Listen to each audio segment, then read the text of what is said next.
And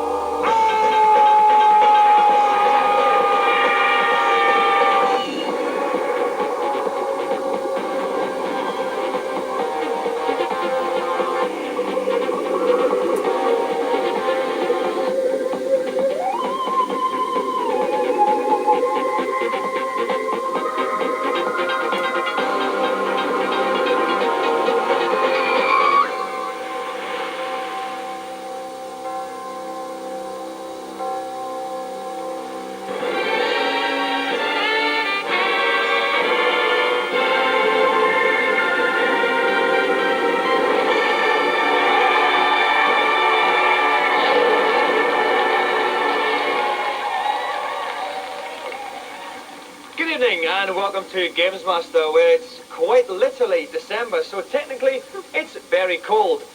Here in Atlantis, however, my temperature just keeps on rising, because not only do we have the second round of our Foodie tournament, but I also have rather a splendid seafront view. As always, we're striving for credibility on this show. Today is no exception, as we begin with an event called The Boss.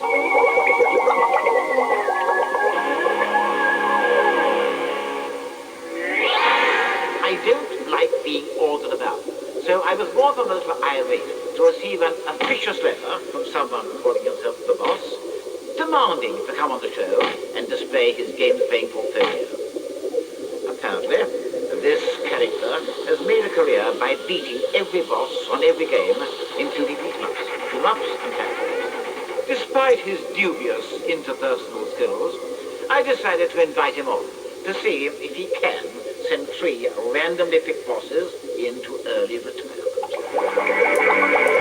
So once more we shake hands with calling credibility as we welcome the boss.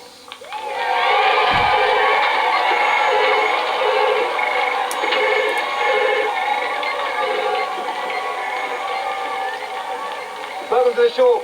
Nice to meet you, Dominic. How are you? I'm fine. Do you have a first name? Just the boss. Mr. Boss? Yeah, Mr. Boss. Mr. Boss. Why did I call you the boss? I'm just so good on these, games. You can give me a platform game and shit. Hold on. Yeah. Hold on. Hello? Go on. Yeah, carry on. Sorry about that. Who was that? That was one of my salesmen. Right, it wasn't just a carefully constructed gag. No, not at all. Okay. We've had many guests on the show, and you're certainly a guest. So we're going to pick 3. Yes, hello, I'm too busy right now. Come on, bye-bye. Right. Sorry about that. Another salesman? Yeah. I thought it might be. All on the go. Now, we're going to pick 3 games at random, and the boss is going to have to tackle the 3 random bosses. Okay, would you like to pick 1 cigar out of the box then? And hand it to me without looking at it. Okay, the first boss is final boss from Star Gladiators, boss number 2. The second one is weird Humpty Dumpty looking boss from Knights. And the final one is final spider boss from Resident Evil. Those are the 3 totally random bosses that you picked, okay? If you'd like to assume your game's playing position. And while I ponder whether the length of the boss's cigars reveals a deep insecurity at the heart of his psyche, we'll go to today's news.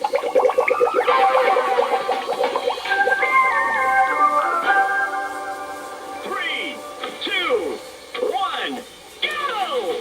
Soon to arrive in the UK is Alpine Racer 2. This follow-up to last year's surprise arcade hit is the first game to utilise Namco's new System 33 hardware for improved graphics. The game has almost vertical slopes and massive jumps, which were based on my last gold medal Olympic skiing performance. Alpine Racer 2 will be testing games players' limits when it hits arcades next month. Those who believe that the truth is out there somewhere will be pleased to know that in production at the moment is an interactive game of the cult TV series The X-Files.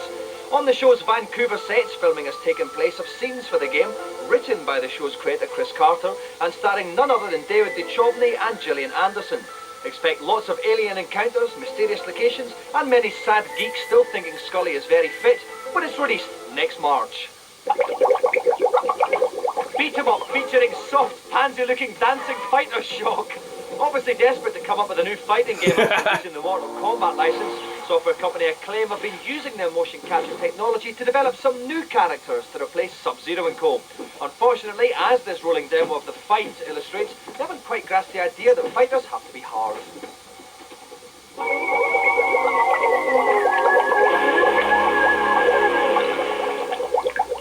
Okay, today on the show we have the boss, who claims he can beat any boss in any game available. Okay, we must stress he is a real boss. He is not just some guy we've put in some really dodgy clothes for the purposes of humour. That accolade goes to Rick Henderson. Any tips for this finely dressed man? I should imagine that he'll have to get the 5-hit combos going so he can do his super duper special move right at the end. That's the only way he's going to beat Bilson. Okay, yeah, we must stress that this first leg of the 3-boss challenge, Bill Stein is the final boss of the Star Gladiator game. It's very, very tough. And the boss has chosen to go for Rimgal, very nice name, and we hope we can do the best we can. The first leg then of the 3-boss challenge. Best of luck, boss. Off you go. Okay, we can see Rimgal is the dinosaur guy on the left-hand side. Bill Stein is the huge big kind of robotic knight samurai-looking bloke. On the right, you can see the energy bars as usual at the top, and it's not a brilliant start. He's getting a couple of hits landed on his dinosaur there, Rick. Yeah, it's the actual super hit combos. If you wait for 30 seconds, then you actually run out of the combo, so you'll have to start all over again. Okay then, well as we see his energy's very, very low indeed, as you can see that, but he's coming back a little bit now against the boss. Oh no, for the bloody Bill Stein! Star Gladiator boss takes the first one. He's down one back, the pressure's going to be on now, Rick. The pressure's on, and he certainly did not impress anybody previously. He's just did a 4-hit combo, but he didn't quite get there to do that super move. He's being a lot more cagey, so he can do the move. No, oh isn't no, it? the boss gets him right in the midriff there. This could be currents for the boss on the first leg of the challenge. Oh no, he's doing better now though. The Bill Stein's energy is low. We still haven't seen a big flashing move from him yet though, Rick. No, he's playing it extraordinarily cagey. I think he wants to get this round out of the way to call it all to evens, and then he can go into the special move section. Okay, the time's running out. Maybe he's playing a kind of waiting game now. He knows his energy's higher, Rick. Maybe he's... Oh no, that's good. He picks him up by the neck. He's around the neck, a situation I've been in many nightclubs, and slammed him onto the floor. It's one bout apiece. Okay, we're moving to the third and final bout here. The boss playing the dinosaur Rimgal against the big robotic knight Bill Stein. As we start off this one, the energy's quite literally equal. Rick, what do you want to see in this final round? I want to see him pull off this move. He's a big wuss if he can't, I can assure you that, man. He's not actually, bro. This is a 5, that was 4, that was a 5 hit there. Did we get a 5 hit, Rick? He's pushing. There he goes! Oh, that's it! He's biting him somewhere! He's got him in the net! Oh dear! He's dining on crumbs for dessert today! He slams the back! Bill Stein's energy's very low. This should be a formality now for the boss! As long as he gets away from the edge, he's got it! That's it! He moves in for the kill, bites him in the midriff again. The boss takes the first leg. 2-1! Okay, we're going to set up the second boss for the boss. And remember, he is a real boss. Now he's about to try the fat, weird Humpty Dumpty guy on nights on the Saturn. Right, Rick, any tips for the fat, weird Humpty Dumpty boy? Yeah, certainly. Every time the fat, weird Humpty Dumpty girl has a brassiere. Okay, but then Right, in this day and age, that's no guarantee, Rick. But every time it hits him, he'll lose 5 seconds. He's starting with 100 seconds. He's going to have to race through this. Right, okay, there's one more boss to come after this, but for this part of the challenge, he has to kill big, weird Humpty Dumpty man, boy, girl, we're not really sure, but where's the brassiere boss from Nights? He's got to throw it through 6 walls. Best of luck, boss. Off you go for the second leg of the challenge. Okay, we can see the time in the top centre of the screen ticking away. When that gets to 0, then the boss has failed. Trying to throw big fat Humpty through some walls there. Is that the first wall? That's the first wall. He's got 6 of these walls to go through. Come on, Chubby, sit-ups. Okay, is that 2 walls he's gone through now, Rick? He's already gone through 2 walls, but he's trying to throw one backwards. Oh, he got hit there. That was a -5 seconds. He got a hit there. That's going to take a big chunk off his clock. He's got 57 seconds left. We've only gone through 2 walls. He has to go through that blue part of the wall. That's exactly it. The next part is the one that looks like H's. He's already done that one. That's fantastic. That's 4 walls. We need 2 more walls. He's got 46 seconds left. A masterful, almost boss-like display from the boss here, Rick. Yeah, he has to throw this one through either the top or the bottom, through the grid-like system. And he's failing immensely. It's 32 seconds left there. We're going up the top there. Bossman not quite as bossy as he previously was in this Boss Special, Rick. He grabbed it by the brassiere there to get it through, and he's got it through that one. Okay, that's the football. One more walk, but he's only got 18 seconds left. The time is looming large now because the pressure's on. He's been hit this time. Now there's 8 seconds, 7 seconds. This could be cards for the Boss. No, that's it. He has got it. 5 seconds left. The Boss teases us once more and completes the second leg of the challenge. Let's go down and have a walk with a cheeky little Boss urchin.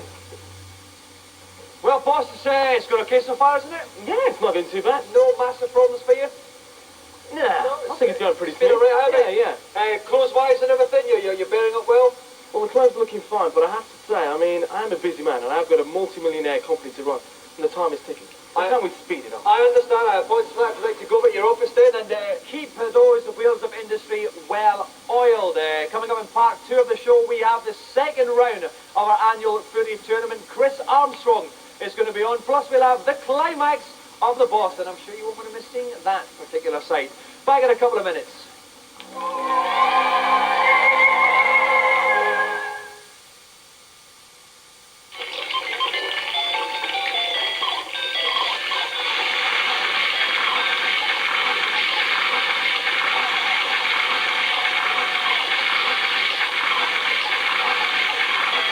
Next time you play the new smaller Game Boy Pocket, please be careful what you're doing.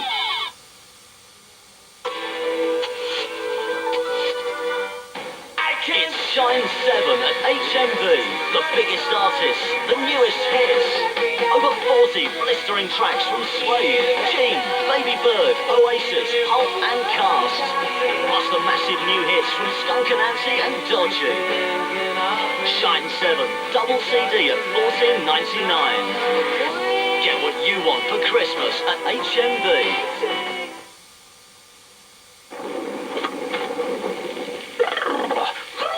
Giblets. Lovely weather for a Coleman's new pork and mild mustard casserole. Ian! Aye, ladies man. A sauce made with Coleman's very own mustard that works wonders with pork. Chicken, Ben. That's pork as in pig. Or try Coleman's chicken chasseur, as in chicken. Chickens! Second on the left, turn right by the tractor. Coleman's comes highly recommended.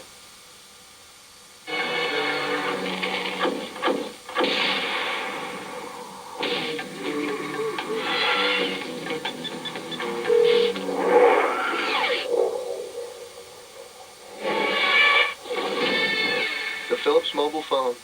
It's there when you need it.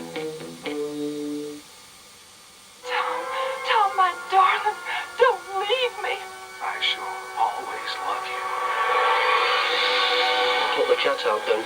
The Sony Surround Sound Cinema experience. It's exactly like being at the movies, only with all the comforts of home. Sony Dolby Pro Logic TVs from Radio Rentals. Why wait?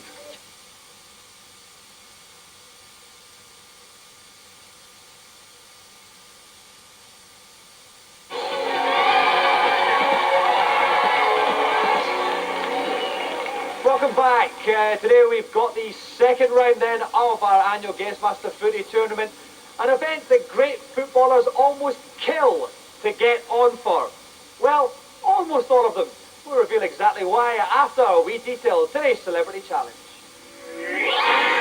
Oh, come on, you know the score by now. 11 players, 2 goals, 1 goal. Now, let's go. So, please welcome for the second semi-final in our Foodie tournament, someone who is lean, strong and very dangerous in the box, a bit like myself, Mr. Chris Armstrong.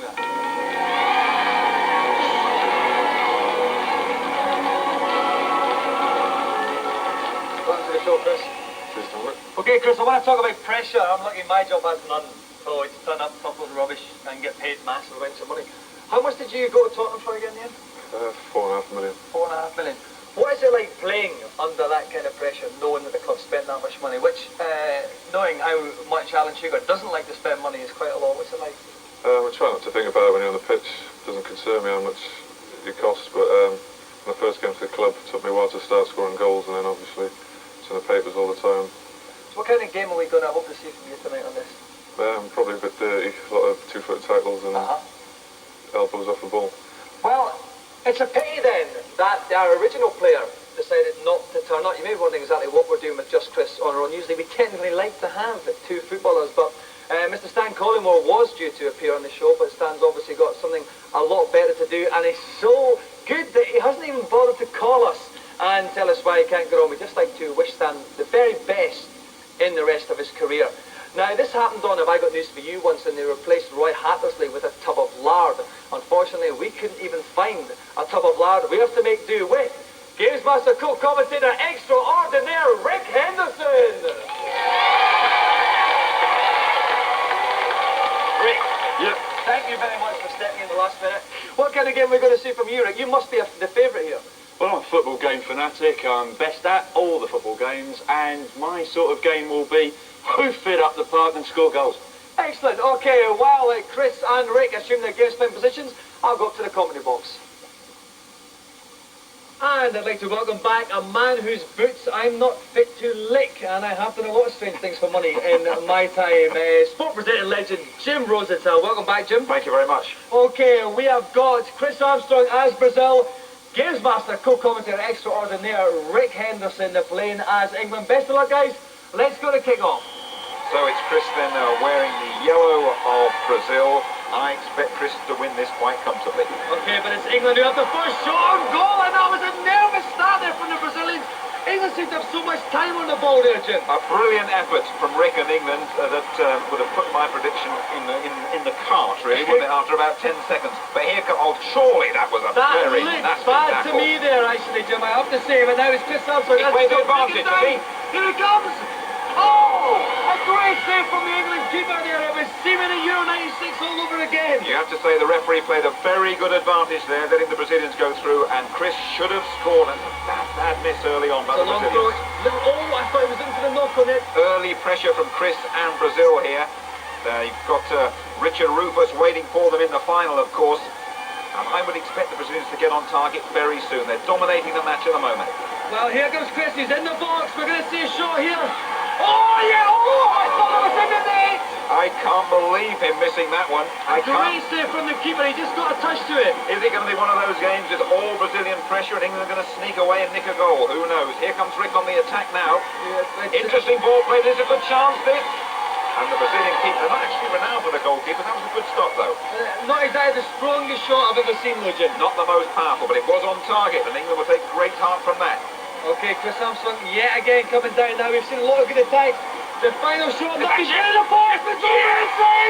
Oh, what a great chip, Jim! That was what they were trying in training all last night, and goodness me, Chris has produced it here, and the Brazilians go 1-up. That's it. They'll be dancing on the streets of Rio de Janeiro tonight. And here, look at the replay, Jim. Beautiful. Exquisite. Absolutely exquisite. The keeper got up very, very high, but couldn't quite get a glove on it. No, he jumped about 40 minutes too early for that one. Now it's England on the attack. They're 1-0 down. Chris Armstrong in the lead, but Rick on the attack again. It's a good move as well, building up here for England. Making a bit of progress. Sliding tackle coming in. It's a good opportunity for England. Oh! Great save. He couldn't hold on to it though, but the Brazilian defence strong and resolute and clear up and build it. Use it as a platform for another attack, Jim. A lot of yellow shirts back here, and here come the Brazilians looking for the second goal. That would surely seal it. Oh, that's got to be a penalty, Jim. Surely. I thought he got the ball there. I thought he got the ball.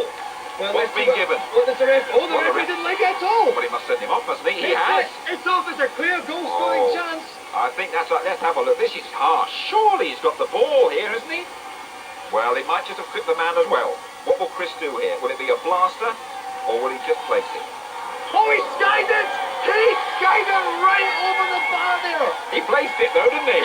He did! He placed it like Waddle and Pearson Southgate placed it in the fast for England there. Well, he scored one. He could have had many, many more, really, and that was another great opportunity for Chris. And it looks as though Chris and Brazil are in the final. I can see the referees look at his legs and that's saying it's all over. The final whistle goes. Chris Armstrong wins 1-0. He's through to the final. Okay, congratulations, Chris. I'm going to start off with you there. A great goal. Nice, a nice lob. Was that something you were planning before the game? Yeah, I've been scoring a lot of them in practice and worked out for me today. Now, Rick, subtlety. Yeah. Not something you'd associate with the England performance there. I'd say the sending off a major talking point. Major talking point. Well, I saw the man go inside me. He was going for the goal, so he had to go down. Simple as that. There are pros and cons in this, though, and I think I've been conned by a pro. That is very, very good. Thank you very much indeed, Rick. Certainly wish you more luck in your football career than Mr. Stan Collymore. But for now, let's give it up for, of course, Mr. Rick Henderson, but tonight's special guest, Mr. Chris Armstrong. So, Chris Armstrong goes into the final against Richard Rufus next week. Still to come, the boss's final challenge. At the moment, he's furiously phoning around trying to find out why Stan Collymore shafted us. Think about that as we go into today's feature.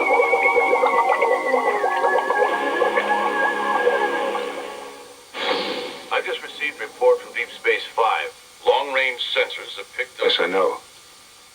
The Borg. Set a course for Earth. Oh, I'll put the kettle on then, Jean-Luc. Next week sees the release of Star Trek First Contact, the first movie starring just the Next Generation cast. Starfleet Captain Jean-Luc Picard finds himself up against the Federation's worst enemy, the scabby-skinned Borg, who have used Carol Vorderman's theory of time travel to wreak havoc on the galaxy's most popular planet. Data, report. We appear to be caught in a temporal wake. Captain. Earth. The atmosphere contains high concentrations of methane, carbon monoxide, and fluorine. Life signs? Population approximately 9 billion. All Borg. I didn't know Beyond Borg had that many brothers. The producers shot additional scenes containing the Borg after test audiences complained they didn't see enough of them. So it's no surprise when, after colonising Earth, they infiltrate the new Enterprise, giving even the crew's android Data a bad case of the heebie-jeebies. I believe I am feeling anxiety. It is an intriguing sensation. The most distracting. I'm sure it's a fascinating experience, but perhaps you should deactivate your emotion chip for now. Good idea, sir. Done. Data, there are times that I envy you. That's just because he's got hair. Unencumbered by having to pay for expensive has-beens like William Shatner and Leonard Nimoy, and including the 20 quid I lent him, the filmmakers had oodles of cash to spend on special effects. They quite literally used it. Often the film looks more like Star Wars than Star Trek, with computers the size of Slough employed to produce trousers 97. This. Fire.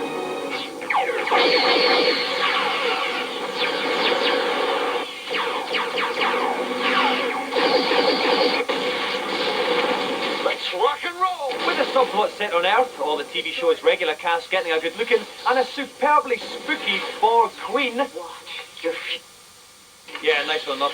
First Contact is the most action-packed of all the Trek movies. It's currently #1 in the American box office charts, the fastest-grossing Trek movie of all time. It's certainly much better than cackling Voyager or Deep Space Nine. We are not going to lose the Enterprise. Not to the Borg, not while I'm in command.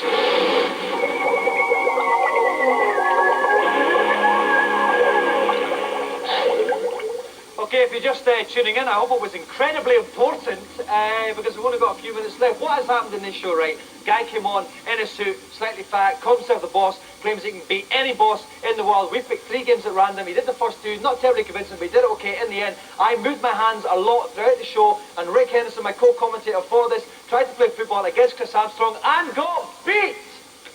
But he stayed around to commentate for the final part of the boss. This is the final bit, the final boss, one of the hardest ones we've seen, Rick. The spider on Resident Evil. How can you help out the boss on this? Well, basically, the spider will try and flub on you, and it's evil flub. Right? Evil flub, it'll hurt you. Okay then, yes, we've only given the boss the Beretta. This makes this particularly tough. He's going to have to hit the spider about 8 times. If he gets hit by 3 flobs, the boss's challenge ends in unboss-like manner. Best of luck, boss. The third part of your challenge. Big spider, that was 3 flubs at the start there. Simultaneous. That's one shot, that's the first shot on him. Excellent play there from the boss, Rick. And he managed to actually get away from the acid attack at that point. That's good, that's 2, that's the third shot. Oh, He's been hit, he's been hit. 1 hit there, so he's hit the spider 3 times, the spider saying once, that's 4 hits. On the flobbing spider boss there, halfway through, he's doing well. Well, I've always been afraid of spiders, but to be honest, if they fly at me, you just have to get out of the way. Okay, that's the 5th hit. This is remarkable. He can still afford to get hit twice more. The boss is proving most boss-like. That's the 6th hit, 2 more. Oh no! The second flop! The second flop's connected. He can only afford to have 1 more flop. And he's going to get 2 more hits. That's it. No, he's got him! Yeah! That's it. The boss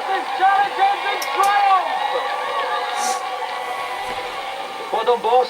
Thank you. You are the boss. Yeah. Okay, we've proven that beyond the shadow of a doubt. And a big, huge, important businessman, very successful, very wealthy. Why are you wearing such a cheap suit? Cheap suit? Does this look cheap to you? Yeah, rather. Oh.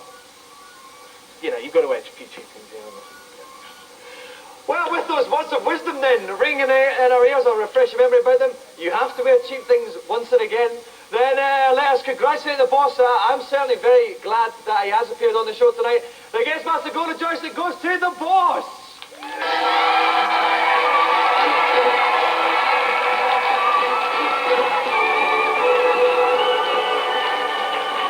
Okay, that's it. That's all we've got time for today. I'd like to thank you on behalf of myself at Channel 4 for giving us 30 minutes of your busy life today. On next week's show, we'll have the grand final of our Foodie tournament, and I'll leave you with this thought.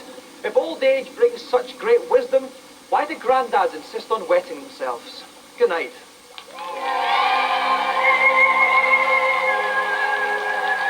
What's that at the bottom? What is that? Oh my God, it's our website address!